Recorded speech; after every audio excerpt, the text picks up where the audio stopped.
Joining us is Member of Upper House of Parliament, Dr. Sasmit Patra. Dr. Patra, welcome to Sansad TV and thank you so much for joining us.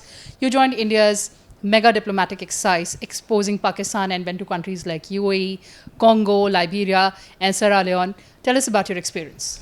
It was a very wonderful experience because this was the first time that I was a part of an all-party delegation going to these international areas, and especially because the work at hand was very sensitive.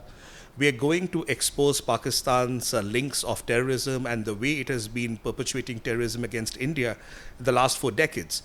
We were there to also provide the context of Operation Sindoor, and we were there to call on the world order to unite and come together as one force against terrorism and to support India's cause of action on ensuring peace across the world.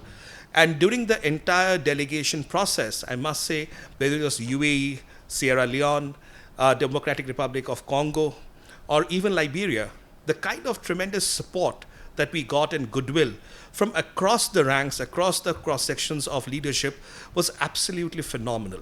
That really goes to show how India is able to work in its progress towards diplomatic excellence.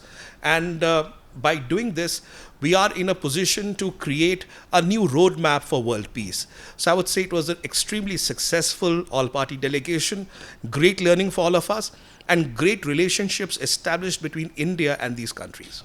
Also, the fact that Pakistan stood exposed in front of the entire world, and of course, the leader was India shaping that narrative.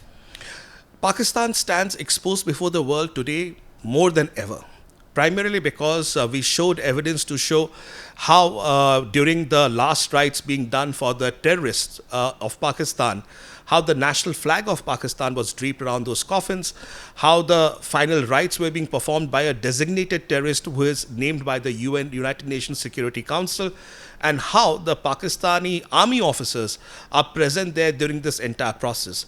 That shows the complicity of Pakistan as a state, its army, as well as the ISI in undertaking all of this as a deep state in furthering terrorism and cross-border terrorism. On top of that, we also showed how the resistance front, TRF, which had claimed responsibility for the killings in the terror attack in Pahalgam, that they had done that, and why Pakistan was so worried and anxious to see that that name was removed in the United Nations Security Council's resolution and statement that came about on 25th of April 2025. That clearly shows the complicity of Pakistan in this entire process.